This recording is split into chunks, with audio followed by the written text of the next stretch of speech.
Di sini kami akan mempresentasikan chapter 7 mengenai dozers and grader. Next.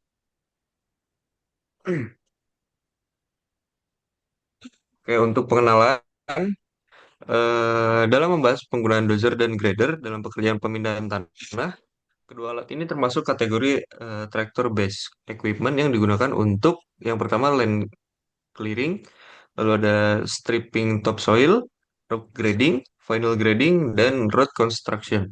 Di mana dozer terutama digunakan untuk mendorong material jarak pendek, sedangkan grader digunakan untuk perataan presisi dan finishing permukaan. Next. Oke, untuk tipe dozer sendiri ada dua. Yang pertama crawler dozer dan yang kedua wheel dozer. Untuk crawler dozer sendiri menggunakan track atau rantai, lalu traksi tinggi dan cocok untuk tanah lunak atau medan berat. Untuk wheel dozer menggunakan ban lebih cepat, cocok untuk permukaan keras, dan juga crawler lebih umum digunakan dalam pekerjaan konstruksi berat. Biasanya crawler digunakan dalam pekerjaan konstruksi berat. Next.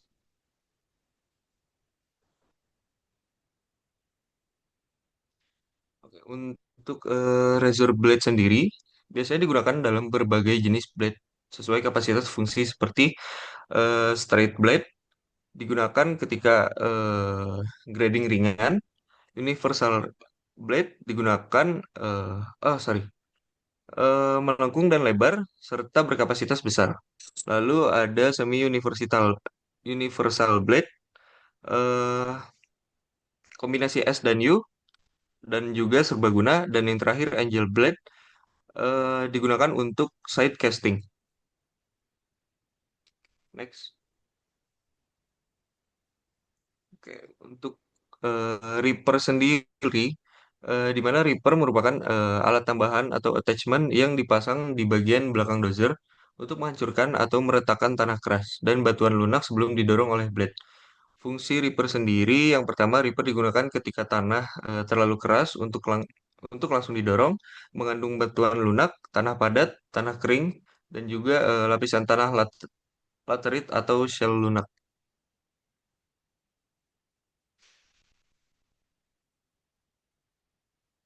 Nah, ini merupakan jenis Reaper sendiri. Terdapat dua jenis. Yang pertama single shank Reaper.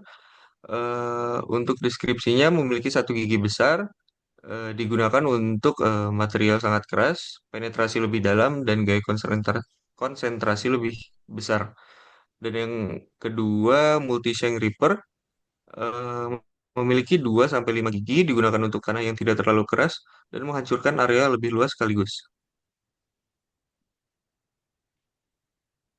Oke, next.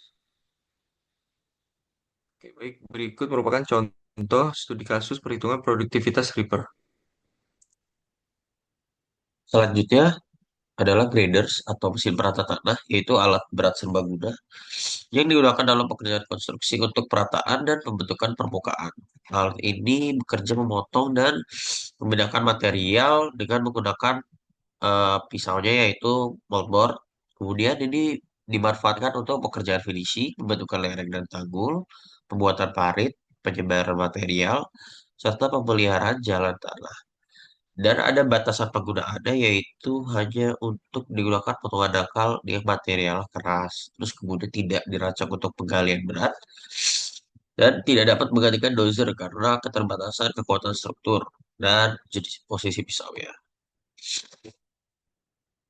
Dan komponen dari grinder sini ada blade, dan kemudian ada ripper, ada scarifer, ada circle, ada kabin, ada moldboard, dan ada cabinnya. Kemudian grinder itu digunakan untuk meratakan dan menghaluskan permukaan galian atau timbunan dengan prosedur moldboard untuk memotong bagian tinggi dan mengisi bagian rendah. Hasil pemotongan itu didorongnya ke depan dan ke samping biar tersebar merata. Kemudian pada lintasan akhirnya dilakukan pemotongan ringan untuk mencegah terbentuknya gundukan. Withdraw adalah tumpukan material lepas di belakang pisaunya. Withdraw itu tidak boleh menumpuk di depan roda belakang karena dapat mengurangi akurasi dan traksi. Cakupan operasi di lapangan itu untuk grader itu ada pekerjaan tanahnya seperti pembuatan galian parit dan penyebaran material. Terus untuk pemeliharaan jalan itu biasanya untuk pemeliharaan jalan angkut, terus kemudian pengaruh kelembapan material, terus perataan permukaan jalan. Terus kemudian ada teknik pengoperasian alatnya itu dari proper working speeds, turns, dan number of pass, dan tire inflation. Kerja tanah discuss yaitu pembuatan parit itu dilakukan dengan gigi rendah dan kecepatan penuh untuk menjaga tenaga mesinnya dan pada lintasan pertama itu dibuat galian itu sedalam 3 sampai 4 inci agar paritnya tetap lurus. Terus pemotongan itu dilanjutkan secara bertahap hingga kedalaman direncanakan tanpa kehilangan alat kendali. Terus kemudian adalah moving window cell, pembinaan materialnya, setelah itu dipotong, akan membentuk tumpukan di belakang blade-nya. Tumpukan ini menarik gaya samping yang dapat menarik grinder keluar jalur. Terus operator mengatur kebaikan roda depan untuk menjaga kestabilan arah dan memindahkan material ke sisi lain atau lokasi dibutuhkan. Terus kemudian adalah untuk penyebaran material atau spreadingnya. Jadi blade-nya panjang memberikan cocok distribusi material secara merata sehingga cocok untuk kerjaan perataan dan pembentukan lapisan sebelum pemadatan.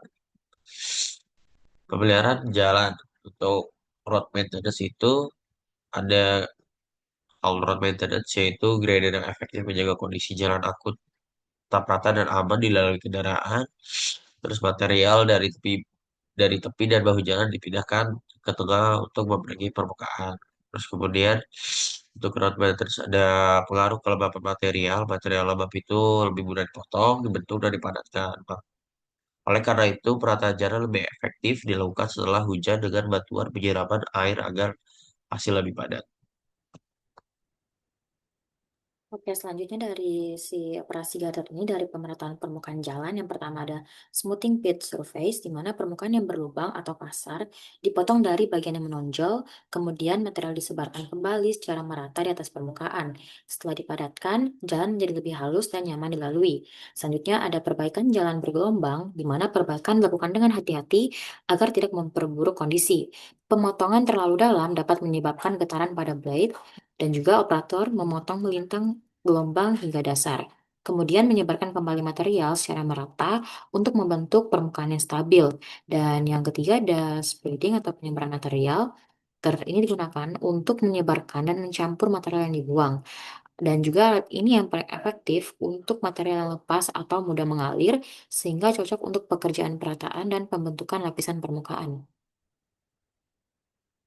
Selanjutnya, dalam teknik pengoperasian alatnya, yang pertama ada kecepatan kerja yang tepat, di mana grader dioperasikan pada kecepatan penuh di setiap gigi untuk menjaga tenaga mesin tetap optimal. Jika diperlukan kecepatan lebih rendah, digunakan gigi yang lebih rendah daripada mengurangi throttle atau komponen pengendali kecepatan mesin. Berikut merupakan tabel dalam kecepatan teknik pengoperasian dari si grader. Next. Dan selanjutnya ada turn, di mana ini ada pekerjaan dengan lintasan pendek membenturkan grader ke titik awal seiring lebih efisien daripada memutar alat.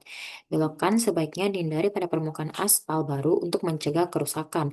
Dan juga ada jumlah lintasan, di mana di sini efisiensi grader dipengaruhi oleh jumlah lintasan kerja. Semakin sedikit lintasan yang diperlukan, maka semakin cepat dan ekonomis pekerjaan selesai. Perencanaan dan keterampilan operator membantu mengurangi lintasan yang tidak perlu. Dan terakhir ada tire inflation atau tekanan ban, di mana dapat memberikan traksi dan kestabilan yang baik. Tekanan terlalu tinggi mengurangi kontak dengan tanah, sedangkan tekanan tidak seimbang dapat menyebabkan selip roda. Oleh karena itu, tekanan ban harus dijaga optimal selama operasi. Dan ini untuk time estimate, ini ada rumus yang digunakan untuk memperkirakan total waktu dalam satuan jam atau menit yang dibutuhkan untuk menyelesaikan operasi garda. Next. Ini merupakan contoh kasus dari si time estimate-nya. Next. Selanjutnya di sini ada Grader GPS Control, di mana di sini digunakan untuk mengontrol posisi dan elevasi moldboard, memberikan panduan dengan akurasi hingga sentimeter, membantu operator menjaga kemiringan dan level permukaan, sistem terintegrasi, memungkinkan kontrol semi otomatis, dan juga tampilan monitor di kabin memudahkan pemantauan real time. Dan ini jenis sistem GPS konstruksi. Yang pertama ada RTK, di mana di sini antena bergerak mengikuti alat, posisi diperbarui secara terus-menerus, cocok untuk pekerjaan dinamis di lapangan, dan juga ada DGPS atau Differential GPS, di mana dia menggunakan stasiun pangkalan dan memiliki titik referensi tetap dan akurasi tinggi dan lebih stabil.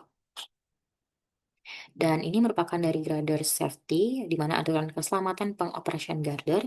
Semua garder harus dilengkapi dengan rambu dan penjagaan kecelakaan sesuai dengan standar OSHA, dan juga spesifikasi untuk rambu dan label pencegahan kecelakaan harus memiliki emblem kendaraan yang bergerak lambat yang terdiri dari segitiga kuning oranye berbandar dengan batas reflektif merah tua sesuai dengan 29 CVR.